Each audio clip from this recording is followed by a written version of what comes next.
So you want to be OP? Well, I can help. Alright, so we're playing Suikoden 4. And I do still think that the one thing that you can do in Suikoden 4 early on in the game is, that will make you OP for the rest of the game, is to get a hold of the golden hammer first.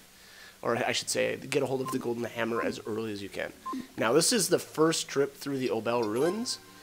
And, I guess don't put much thought into how much time it looks like I've spent there. I have 21 hours on my clock, but that's not accurate. I left my game on for extended periods of time without actually playing, so I really haven't put that much time in. But I would say you do want to have a little bit over 200 HP. I got a weird cut in my video there. Okay, weird. But anyways, so again, you want to have about 200 HP among all of your characters. As far as gear setups, you know, just kind of get the best stuff that you can kind of get a hold of. And then on top of that, a couple of guard rings help as well, because they'll just reduce the amount of damage that you take from these multi-target, or I should say, from all of the spells that this thing is going to use on you. There is one spell here that it will use, and it actually never used it this time when I fought it, but it does have the ability to just completely one-shot your characters. It does something like 2,000 damage. So if that happens, just resurrect your character using a Jizo clock, and kind of go from there. But the goal, or the kind of how this fight works. And my setup here is everybody has a medicine rune, and then everybody's got, aside from the main character, my other three characters have a lightning rune, and obviously the main character has his whatever rune of atonement or whatever the thing is called. But here I actually took a hit there with the main character, and he went down. So again, that's going to kind of happen. It's pretty tough to actually survive one of the melee attacks that it does. Now there, Kenneth does like a pro. Takes 242 damage there, and it actually has enough health to survive that. But to be honest, the real dangerous parts of the fight is when it uses its multi-target water spell and its multi-target fire spell.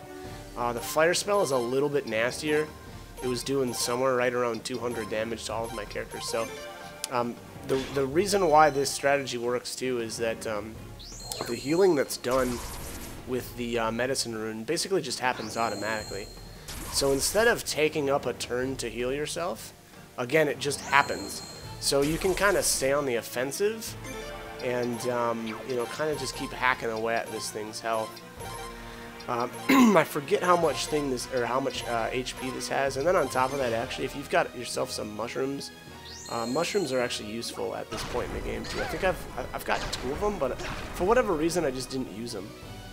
And again, I think that that actually would have been a really good idea, just because everybody's at least got 1/3 tier lightning spell, again short of the main character. And it does a ton of damage, so those mushrooms are pretty useful. Hopefully I've got those right. Actually, now that I think about it, I'm not sure what the mushroom...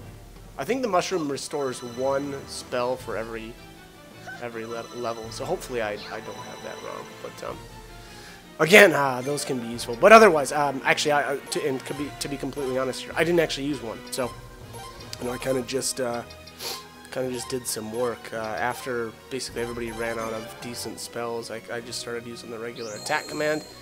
And again, with those level 7 weapons, it actually went pretty well. I was having some problems here, and I should have made use of the rush command, which is basically what rush does is it heals your main character, and obviously damages the enemy as well. And basically anytime the hero goes down like that and then you just revive him, the following turn is when you want to use that, because it'll heal him back up to full. And the great thing about rush is it always happens first. So basically, again, then you don't have to worry about him going down immediately again, because he just doesn't have enough health to survive anything anymore. Because again, I'm only reviving with like 100 health. And so, obviously, we're not then able to kind of survive or anything. Now, here it's looking pretty rough. I've got 2 characters that are down, and, you know, it's not looking that great. But the medicine runes are going to take over here right after Rita's done casting her spell, which, 36. That's not even worth using, to be completely honest. That tier 1 lightning spell on Rita is just not, it doesn't do enough.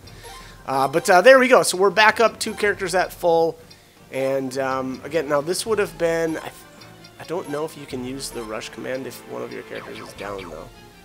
I don't remember. But again, you know, right after he gets resurrected, it's actually not that bad. Yeah, he's going to die again. Yep. So again, right after you get resurrected like that, that's a decent time to hit that rush command. You know, and just get him back up to, I mean, it always gets him back up to full just because he doesn't have that much health right now. But here our medicine runes are going to take back over. And to be completely honest, that multi-target fire attack is probably the best one for him to do for me in my strategy because, again, it knocks down most of the characters. Again, unless they've been recently revived, it knocks them back into critical status immediately. And, you know, that way they can just, the medicine runes will trigger, and they will, you know, be healed back basically to full.